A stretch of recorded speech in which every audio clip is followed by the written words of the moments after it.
श्यामपुर के जंगल में टूनी और सोनू अपने माँ बाप के साथ रहते थे। वे दोनों अपने माँ बाप से बहुत प्यार करते और उनका बहुत ख्याल भी रखते थे। सोनू और टूनी अपने माँ बाप के बिना एक पल भी नहीं रह सकते थे। उनके माँ बाप का भी यही हाल था।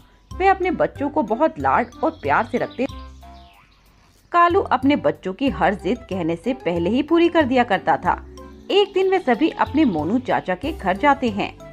चलो भाई जल्दी चलो, मोनू हमारा इंतजार कर रहा होगा। पापा, मैं और सोनू तो तैयार हो गए, बस मम्मी का मेकअप अभी पूरा ही नहीं हुआ। अरे क्या हुआ टूनी की माँ, तुम कितना समय लगाती हो, चलो जल्दी। अरे आ रही हूँ, 1 मिनट रुको ना। कितनी देर से तुम 1 मिनट कहे जा रही हो? अरे अभी तक तुम्हारी 1 मिनट पूरी नहीं हुई क्या? लो जी आ गई, चलो। इसके बाद वे सभी अपनी कार में बैठकर मोनू कौवे के घर जाने लगते हैं। सोनू और टूनी बहुत खुश थे क्योंकि वे बहुत दिनों बाद अपने चाचा के घर जा रहे थे। पर उनकी यह खुशी ज्यादा देर तक टिकी नहीं क्योंकि सामने से आ रही बस में उनकी टक्कर हो गई और कालू और पिंकी की मौके पर ही मौत हो गई। सोनू और टूनी को कुछ चोटें आती हैं। बेचारे वे दोनों एक ही पल में अनाथ हो जाते हैं। बच्चों रो नहीं, अभी तुम्हारा मोनू चाचा जिंदा है।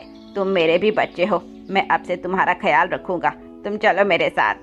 मोनू उन दोनों को अपने घर ले आता है और अपनी पत्नी पीहू कौवन से कहता है, पीहू बच्चों का ख्याल अब हमें ही रखना होगा। भैया भाभी तो अब इस दुनिया में रहे नहीं, इनकी देखभाल की जिम्मेदारी अब हमारी है। पीहू उन बच्चों को देखकर मुंह बनाने लगती है और अपने पति मोनू को अपने कमरे में ले जाती है। अरे आपने इस घर को अनाथ आश्रम समझ रखा है क्या, जो अब इन अनाथों को उठाकर यहाँ ले आए?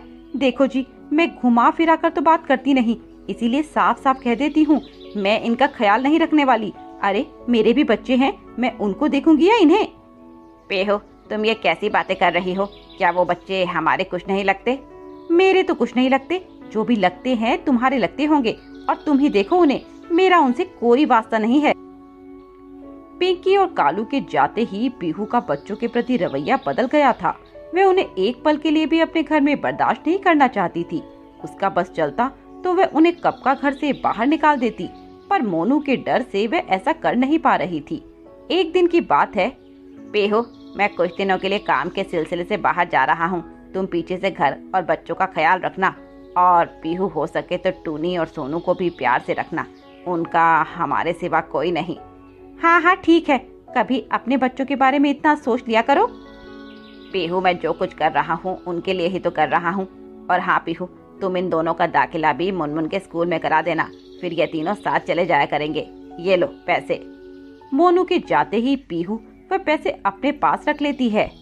एक तो इन्हें खिलाओ और अब इन्हें पढ़ाओ भी। अरे इन पैसों से मेरी बच्ची के लिए एक नया खिलौना आ जाएगा, मैं क्यों इन फर्नीचर के लिए एक भी पैसा खर्च करूं? ओ टूनी महारानी, उठ जल्दी उठ, ये तेरे बाप का घर नहीं जो 12 बजे तक सोती रहेगी। चल उठ और घर का काम कर। जा पहले वे रात के बर्तन साफ कर और उसके बाद सभी के लिए खाना बना कर ला। और सोनू तू जाकर घर में झाड़ू लगा, और हाँ झाड़ू अच्छे से लगाना, अगर मुझे जरा सा भी कचरा मिला ना तो देखना तेरी क्या हालत करूंगी। पर चाची, सोनू अभी बहुत छोटा है और उसने पहले घर का कभी कोई काम नहीं किया। किया हो या ना किया हो, मुझे उससे कोई मतलब नहीं। मैं तुम्हें मुफ्त की रोटी तोड़ने के लिए नहीं लाई। अगर इस घर में रहना है तो काम करना होगा, नहीं तो जाओ मेरे घर से, जाओ। वे दोनों भाई बहन अपनी चाची को कुछ नहीं कह सकते थे, इसीलिए चुपचाप काम करने लग जाते हैं। उन दोनों के दुख भरे दिन अब शुरू हो गए थे। पीहू उन दोनों पर बहुत अत्याचार करती थी और उनसे बहुत काम करवाती। एक दिन तो उसने टूनी का हाथ गरम प्रेस से जला दिया। क्यों री, ध्यान कहाँ रहता है तेरा? देख तूने मेरी कितनी कीमती साड़ी जला दी। चाची चाची गलती से हो गया, मैंने जानबूझकर नहीं किया। पीहू फिर उस पर कोई रहम नहीं खाती और खाने के नाम पर उसे बासी रोटी दिया करती थी। टूनी दी, चाची बहुत बुरी है, देखो ना वो हमें कभी भी ताज़ी रोटी खाने को नहीं देती और हमेशा घर का सारा काम करवाती है। हाँ सोनू मैं जानती हूँ, पर क्या करें, हमें यह सब सहना होगा, नहीं तो चाची हमें घर से निकाल देगी और फिर हम कहाँ जाएंगे। ऐसे ही कुछ दिन बीत गए। उन दोनों बच्चों की हालत बहुत खराब हो गई थी। वे दोनों बीमार रहने लगे, पर पीहू ने उनका हाल तक नहीं पूछा और उन्हें कोने में पड़े रहने के लिए छोड़ दिया। फिर एक दिन मोनू वापस आया। पीहू, सोनू, टूनी कहाँ हो? कहाँ हो? कोई दिखाई नहीं दे रहा। अजी अजी वो क्या? अच्छा, स्कूल गए होंगे। रुको, मैं आज उन सभी को स्कूल से लेकर आता हूँ। मोनू उन सभी को स्कूल से लेने जाता है, जहाँ उसे पता चलता है कि सोनू और टूनी का दाखिला तो स्कूल में हुआ ही नहीं। बेटे चुनमुन, टूनी और सोनू कहाँ हैं? वे तुम्हारे साथ स्कूल नहीं आते? और प्रिंसिपल मैम क्या कह रही थी कि उन दोनों का एडमिशन हुआ ही नहीं? हाँ पापा, वो दोनों मेरे साथ स्कूल नहीं आते क्योंकि माँ ने उनका दाखिला करवाया ही नहीं है। वो तो उनसे घर का काम करवाती है। और हाँ पापा, जब वो दोनों काम नहीं करते ना तो माँ उन्हें बेलन से मारती है। पापा, माँ बहुत गंदी है, वे उन दोनों को बहुत मारती है। मोनू चुनमुन की ये बात सुनकर बहुत दुखी हो जाता है। वे तुरंत घर जाकर टूनी और सोनू से मिलता है और देखता है कि उन दोनों को बहुत तेज बुखार था। अरे मेरे बच्चों, तुम्हें तो बहुत तेज बुखार है। तुमने दवाई क्यों नहीं ली? डॉक्टर के पास क्यों नहीं गए? चाचा, चाची ने हमें जाने से मना कर दिया था और कहा तुम्हें देने के लिए मेरे पास 1 रुपया भी नहीं है। पीहू, मुझे नहीं पता था कि तुम इतनी गिर जाओगी। अरे ये दोनों छोटे छोटे बच्चे हैं, कम से कम इसी बात का तरस खा लेती। नहीं, मैं अब इन बच्चों को यहाँ मरने के लिए नहीं छोड़ सकता। मैं इन्हें एक ऐसी जगह छोड़ आऊंगा जहाँ ये खुशी से रह सकेंगे। मोनू उन दोनों को अनाथ आश्रम लेकर जाता है। सर, मैं इन बच्चों को आपके पास इसलिए छोड़कर जा रहा हूँ ताकि ये खुश रह सके। मेरे घर में तो मेरी पत्नी इन्हें कभी भी खुश नहीं रहने देगी और मैं इन बच्चों को रोज तिल तिल मरते हुए नहीं देख सकता।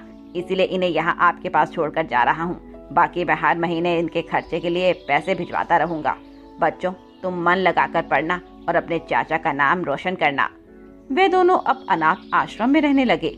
उन्हें अपनी चाचा की बहुत याद आती थी। वहीं मोनू भी उन्हें बहुत याद करता था। वहीं पीहू अब बहुत दुखी थी क्योंकि मोनू उससे अब बात नहीं करता था। मोनू हर महीने अपने भतीजा भतीजी से मिलने जाता और उनके लिए ढेरों उपहार भी लेकर जाता। बच्चों, तुम्हें किसी और चीज की जरूरत हो तो बता देना, मैं अगली बार लेकर आऊंगा। नहीं चाचा, हमें अब किसी और उपहार की जरूरत नहीं है। आप आ जाते हैं, यही हमारे लिए किसी उपहार से कम नहीं। वैसे चाचा जी, चुनमुन कैसी है? चुनमुन तो बहुत शरारती हो गई है। वो हर समय तुम दोनों को याद करती रहती है। और चाची कैसी है? मुझे उसके बारे में कुछ नहीं पता। मेरा उससे अब कोई लेना देना नहीं है। ऐसी मतलबी औरत से मैं कोई मतलब नहीं रखना चाहता। चाचा जी, अब तो आप अपना गुस्सा थूक दीजिए। जो हुआ सो हुआ।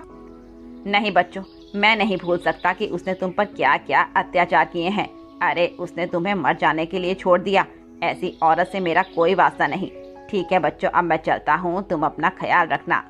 मोनू वहाँ से चला जाता है।